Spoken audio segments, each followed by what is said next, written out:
Aggregate demand. Aggregate demand is a key tool for understanding the macroeconomy because it's the quantity of real GDP that consumers, businesses, government are willing and able to buy at each price level. Aggregate demand is calculated in the same way that you calculate the expenditure approach to GDP. It's consumption plus gross private investment plus government spending and net exports, which are exports minus imports. Price level and output, the total production level in the United States, have an inverse or opposite relationship because at higher price levels, it is less possible for the output to increase when the price level is so high. It's one of the reasons why the aggregate demand curve slopes downward. Because of the wealth or real balance effect, purchasing power of money is less at higher price levels. That's one of the reasons why inflation is a bad thing. The interest rate effect changes aggregate demand because price level changes impact interest rates. So when you have higher price levels, you end up with higher interest rates, and so this directly affects consumption and investment spending, but consumption and investment spending have inverse effects. So the foreign purchase effect will also change aggregate demand. This is the volume of imports and exports, and they depend on relative price levels here and abroad. So what this means is it's simply related to the net exports effect. When we have high price levels here, we import more and we export less. When we have low price levels here, we export more and we import less. So the consumption component of GDP is made up of several key factors. So you have income. Your paycheck is not your wealth. That's just money that you get because the purchasing power of money can go up or down depending on an inflation or deflation rate or disinflation rate.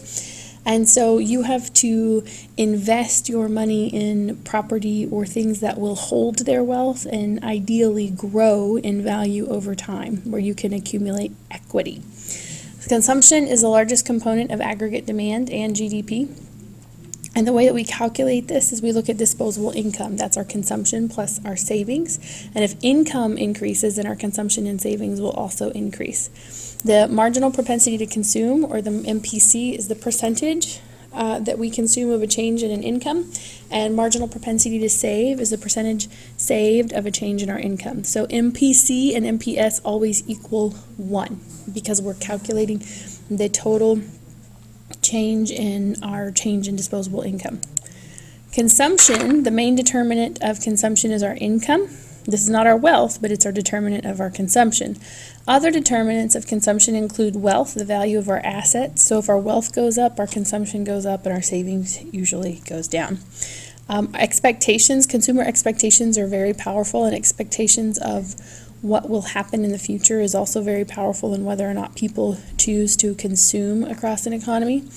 Debts will affect our consumption because if our debt increases, consumption and savings will decrease, because if our debt increases, our disposable income also decreases. And if taxes go up, our disposable income decreases, so consumption and savings will decrease also. So the investment component of GDP looks primarily at economic profit and cost. So when someone is determining whether or not they should invest, they have to primarily investigate the rate of return. So if you make a $100 profit and you get you had a $1,000 cost, then that would be a 10% profit. So you have to decide whether or not that's worth it. Requires a marginal cost and benefit analysis. Interest that you pay on borrowing in order to be able to make your investment has to be smaller than the rate of return in order to justify that investment. So if you have a 10% interest rate on money that you borrow and you're only getting a 5% rate of return, that's a terrible decision and you shouldn't do that. Investment determinants include, as I said, the interest rate, the cost of capital, and operating costs.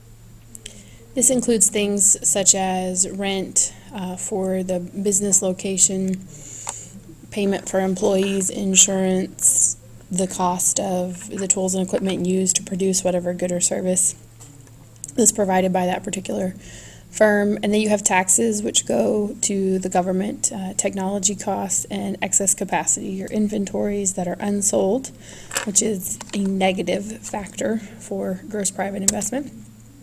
Investment is It can be classified as business spending for capital stock. So again, capital stock is the factories, machinery, good inventories. It tends to be the most volatile component of aggregate demand in GDP, meaning it fluctuates, the prices change very quickly. Investment is assumed to require a loan because the profit margins aren't often great enough for additional capital and expansion to happen without borrowing money. And decisions as to whether or not it's a good time to invest are based off of marginal cost and marginal benefit. It's simply down to the cost of borrowing the money to expand and the benefit or the expected rate of return.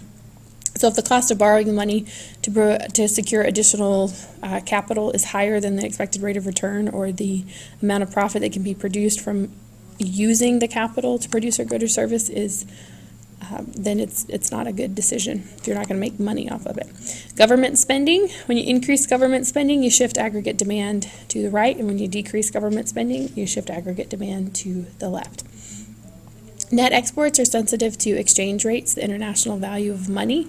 So when you have a strong dollar or a strong currency, you get more imports and fewer exports, which creates a trade deficit because you're importing more than you're exporting. And so aggregate demand will shift to the left. When you have a weak currency or a weak dollar, you have cousin West, where you have weak dollar, more imports, and a trade surplus because you're exporting more, so that shifts your aggregate demand to the right. And then you have relative income.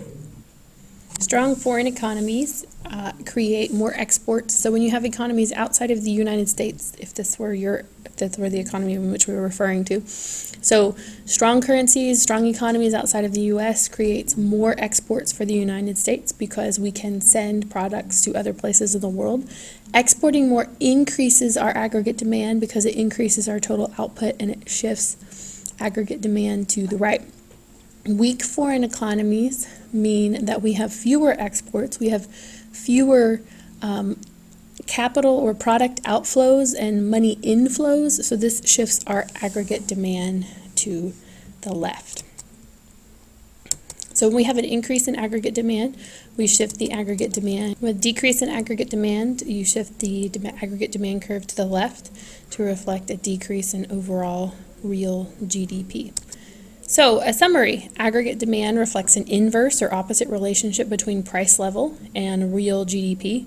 A change in price level creates wealth, interest rate, and foreign purchase effects that explain aggregate demand's downward slope. A change in consumption, gross private investment, government spending, or net exports cause a change in the real GDP because they also change aggregate demand. So when we have an increase in aggregate demand, we shift the aggregate demand curve to the right. We have a decrease in aggregate demand curve, we shift the aggregate demand curve to the left.